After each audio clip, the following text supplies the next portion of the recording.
আর বন্ধু চরিত্রহীন লম্পট হয়ে দিন রাত নারী ছবি, অশ্লীলতা, বেহায়াপনা, অসভ্যতা, বেহায়া বেপর্দা কোনো নারীর পিছনে ঘুরে, ছবিতে হোক আর বাস্তবে হোক, যে চরিত্রহীন লম্পট তার জীবন শেষ করে দিছে, খোদার কসম আল্লাহর ওয়াদা আছে ওই খবিস ও চিরেই তার জন্য বিবি মিলবে আরেকটা খবিস।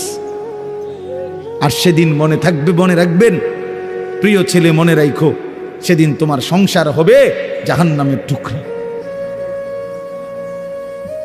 জাহান্নামের টুকরা। এজন্য নারী দুধারী,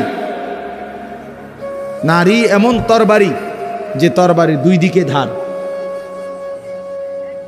নারী যদি চরিত্রবান হয়, নেককার হয়, পবিত্র হয়, সতীসাধ্যী হয়, পর্দানসীন হয়, সে নারী জান্নাত, সে নারীর সংসার জান্নাতের সুখ।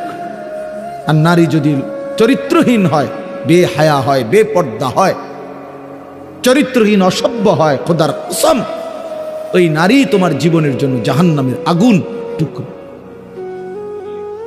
এই জন্য তুমি মনে রাখো বন্ধু, আজকের এই চরিত্রহীনতা আগামী দিনে তোমাকে এর সুদ দিতে হবে। এটা স্পষ্ট আছে কিতাবে, আমার কাছে আরবি কিতাব আছে। ইমাম শাফিঈ রাহমাতুল্লাহ আলাইহি বলছেন, আয-জিনা কারজুন, জিনা ব্যভিচার, বিবাহ বহির্ভূত নারীর সাথে, মেয়ের সাথে যে কোনো রকমের সম্পর্ককে জিনা বলে। জিনা ব্যভিচার শুধু লজ্জাস্থানের জিনা না, বিবাহ বহির্ভূত। হাসো, হাসলে ভালো, কারণ কিছুটা প্রতিবন্ধী যারা হয় তারা হাসে, যাদের মানসিক সমস্যা, ব্রেনে ডিস্টার্ব, সে গুনাহের কথা বললেও তার হাসি আসে যে আমারই তো কইতেছে, তখন সে বুঝে যে আমি অসভ্যরই তো কইতেছি। বুঝেন নাই? এর যখন এটা বুঝাই যায় যে সে যে কিছুটা প্রতিবন্ধী, এটা তখন বোঝা যায়।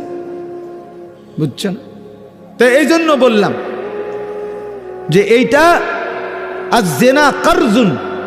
ইমাম শাফিঈ রাহমাতুল্লাহ আলাইহি বলছে, বিবাহ বহির্ভূত নারীর সাথে যে কোনো রকমের সম্পর্ক, যে কোনো রকমের কথা বলা, চোখে দেখা, ছুঁয়ে দেখা, তার সাথে চলা, তার সাথে দিনের পর দিন রাত সম্পর্ক রাখা, পার্কে, রেস্তোরাঁয়, বিনোদন কেন্দ্রে তাকে নিয়ে ঘুরতে যাওয়া ইত্যাদি, যেই কোনো রকমের, বলে না আমি ধরিও নাই ছুঁইও নাই, শুধু কথা বলতাম, এটাও জেনা, এও বেবিচারী, এও খবিস।